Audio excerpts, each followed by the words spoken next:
O inferno é eterno ou temporário? A doutrina aniquilacionista, que ensina que no final de todas as coisas Deus exterminará o diabo e os perdidos, é defendida pelas testemunhas de Jeová e pelos adventistas do sétimo dia. Mas será que as Escrituras concordam com essa doutrina? Leiamos. E muitos dos que dormem no pó da terra ressuscitarão, uns para a vida eterna e outros para a vergonha e desprezo eterno. Daniel, capítulo 12, versos 2. Jesus, fazendo alusão a Daniel, diz: E irão estes para o castigo eterno, mas os justos para a vida eterna. Mateus, capítulo 25, verso 46. Essa passagem é um problema para os aniquilacionistas. Para tentarem escapar, argumentam que nem sempre a expressão eterno, aionios no original grego, significa para sempre, e que eterno, nessa passagem, é somente no resultado e não na duração. Os aniquilacionistas querem justificar essa passagem usando passagens em que o termo eterno não significa tempo sem fim, como nesse exemplo. Vejamos.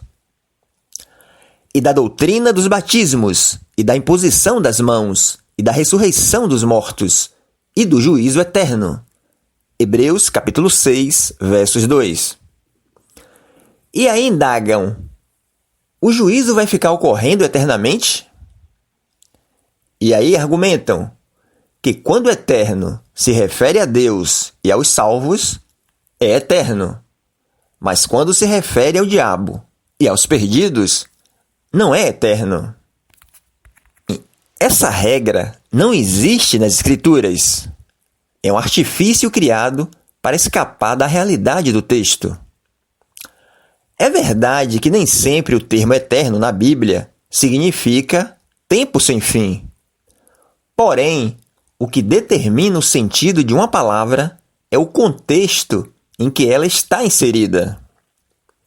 E o problema para os aniquilacionistas é que esse termo eterno, aionios, aparece 2 vezes no versículo, e é exatamente o contexto que determina o sentido de uma palavra.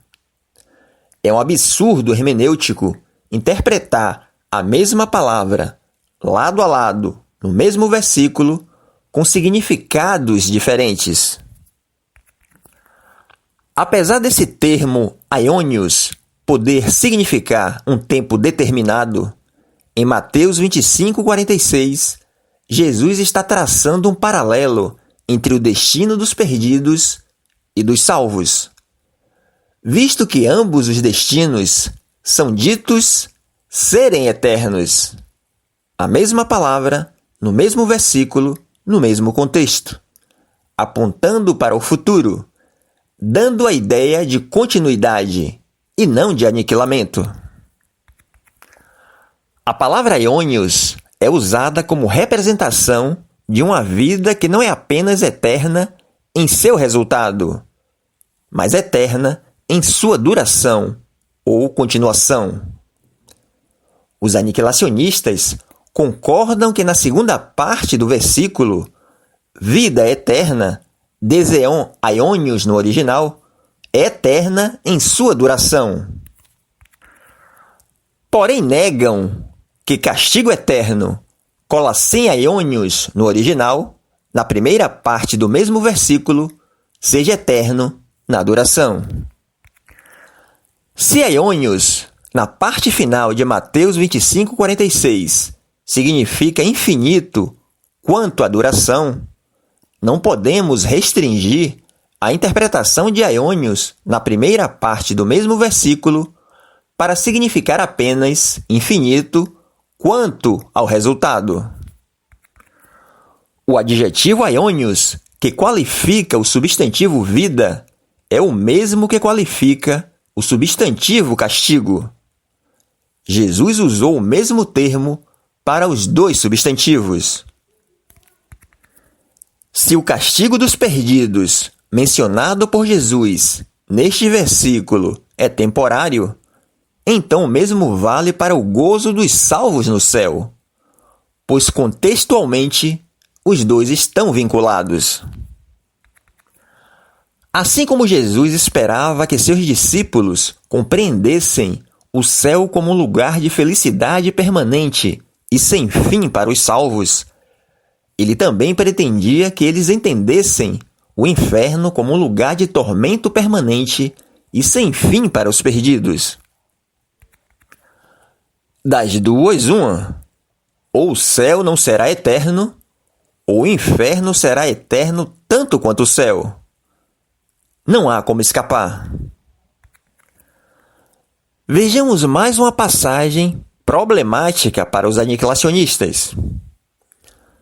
Vejamos o livro do Apocalipse, em que trata dos eventos finais. Acompanhemos a sequência de eventos. E a besta foi presa, e com ela o falso profeta, que diante dela fizeram os sinais, com que enganou os que receberam o sinal da besta, e adoraram a sua imagem. Estes dois foram lançados vivos no lago de fogo que arde com enxofre. Ele prendeu o dragão, a antiga serpente, que é o diabo e Satanás, e amarrou-o por 1000 anos. E, acabando-se os 1000 anos, Satanás será solto da sua prisão. E o diabo que os enganava foi lançado no lago de fogo e enxofre, onde estão a besta e o falso profeta, e de dia e de noite serão atormentados para todo sempre. Apocalipse capítulo 19, versos 20 e Apocalipse capítulo 20, versos 2, 7 e 10.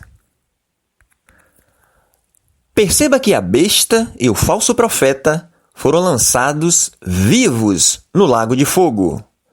E 1000 anos depois, quando o diabo é lançado, eles ainda estão lá vivos. Ora, o castigo na concepção dos aniquilacionistas não é uma aniquilação?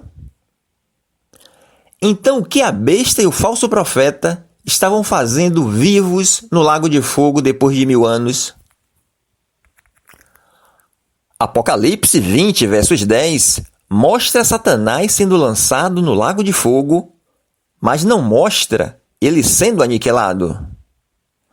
Apocalipse 20, versos 15, mostra os perdidos sendo lançados no lago de fogo. Vejamos. E aquele que não foi achado escrito no livro da vida foi lançado no lago de fogo. Apocalipse 20, versos 15. Mas não mostra os perdidos sendo aniquilados, mas sendo atormentados para todo sempre. Como alguém pode ser aniquilado, exterminado, deixar de existir e ser atormentado para todo sempre? A verdade é que a Bíblia não ensina em lugar algum que os perdidos e o diabo serão exterminados após irem para o lago de fogo. A expressão que aparece em Apocalipse 20, versos 10, para todo sempre, é a mesma que aparece em Apocalipse capítulo 1, versos 6, Apocalipse capítulo 1, versos 18 e em Apocalipse capítulo 22, versos 5. Vejamos um exemplo. Sou aquele que vive. Estive morto, mas agora estou vivo para todo sempre. E tenho as chaves da morte e do Hades. Apocalipse 1, versos 18. Se a expressão para todo sempre de Apocalipse 20, 10 não significa um tempo sem fim, como ensinam os aniquilacionistas, então nessas outras passagens em que aparece o mesmo termo, no original, também não significaria. E sabemos que o reinado de Jesus será para todo sempre. Portanto, à luz das Escrituras, não há como os aniquilacionistas sustentarem a teoria de que o diabo e os perdidos serão exterminados, pois a Bíblia deixa claro que eles serão atormentados para todo sempre.